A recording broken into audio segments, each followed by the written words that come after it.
Yeah, hi there. These comments are for R Silva. And let's take a look at your email. And this was a good one. I figured I'd answer this by YouTube because some of my other online students probably also have this particular question. So I'm going to answer it to you, but then other people can also benefit from this instruction.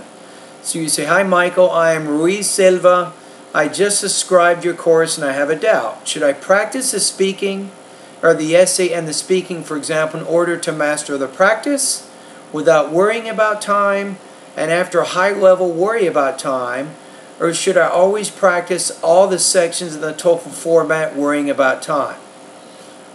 For example, in speaking, free choice, independent speaking task, should I always practice worrying about time, or can I practice until master when I feel myself good and then I worry about time?"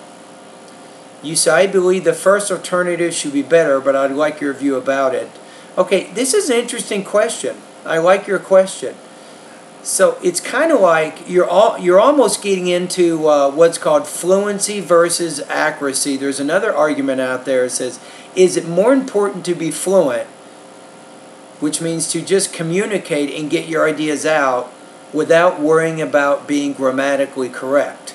Or is it better to worry about being grammatically correct from the beginning and then work on your fluency later on? Now, in that case, I'm going to go with the side of the fluency. The fluency is better, and then accuracy comes later on as you develop a higher level of speaking proficiency. Now, going back to the TOEFL, here's my own take on it. Now, remember, this is just my opinion, and you can do things whichever way you think works best. I think there's two different ways to practice speaking, right? There's TOEFL speaking, which means answering the independent and integrated speaking tasks, but then there's also another type of speaking, in which case you might be speaking with your friends, or you could be going to my pronunciation section of my course, and in those different videos there's reading passages that I read out loud. In that case, you might read a passage and take down some notes without worrying anything about time. You'll use your notes and just explain what it is you just read. Or you might be going through my listening section of my online course. In that case, you're listening to a lecture. Of course, you're answering the questions that I give you, but what you could do for speaking is you could listen to the lecture and practice taking some notes, and then right after that you can practice orally summarizing this information. Again, you're not worrying about time. What you're doing is you're trying to develop a good vocabulary and a good grammar base that will help you, so when you're on the TOEFL, you'll be using a combination of both basic and advanced vocabulary and grammar. You see what I'm saying? So in those cases, you're not worrying about time at all. However, when you're doing the independent and integrated speaking tasks, I think that you should worry about the time on those, because you have to get used to your speaking speed, you have to get used to your organization, the types of details that you think you can or cannot do. For example, in the 45-second independent speaking task, because far too often students, they don't really focus their ideas very well.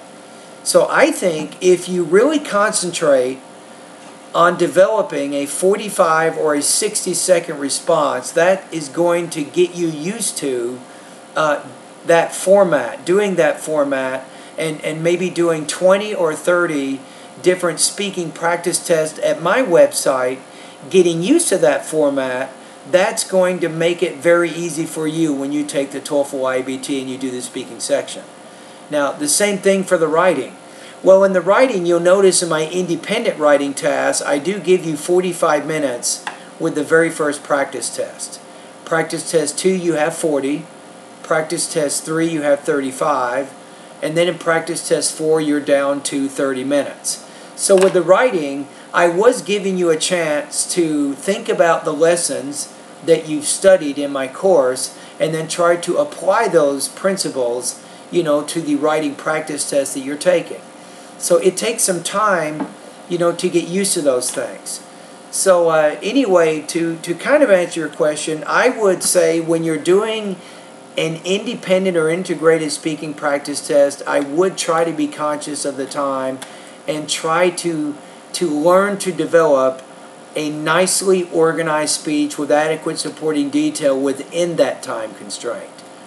That could be very, very important. Now, there is something else I tell some of my students, and I would have told you this. I think you've already done some practice tests, but if your speaking is just really, really awful, and your pronunciation is not good, your vocabulary, your grammar, your organization, you can't think of any details to put in there, there is something that I tell these kinds of students. I say, okay, let's stop. Let's step back a minute. What I want you to do, I want you to write out your speech, the whole thing, word by word. Make sure you have a good topic statement. Make sure you have your reasons in the body of the speech and you have some kind of a conclusion. And then I'll tell the student to check the grammar and the vocabulary, make sure organization is good, practice it several times, and then you can post your response for me to listen to. Now, this type of student is taking maybe 5 minutes or 6 minutes, maybe even 20 minutes to write out the speech. And obviously during the TOEFL, you only have 15 seconds to do this. But this particular student, because of his limited vocabulary and grammar skills, cannot do that at this point. So this particular student may take several minutes to write out the speech and then give the speech. Now, if the student practices this technique and writes out the speech maybe 10 or 12 different times, eventually the student will get more accustomed to the kind of vocabulary and the kind of grammar and the organization and the details that are needed to answer these kinds of speaking tasks. All right? Anyway, that's just my 2 cents on it. Thank you for your questions. I hope I've given you some good information here to kind of get you going in the right direction.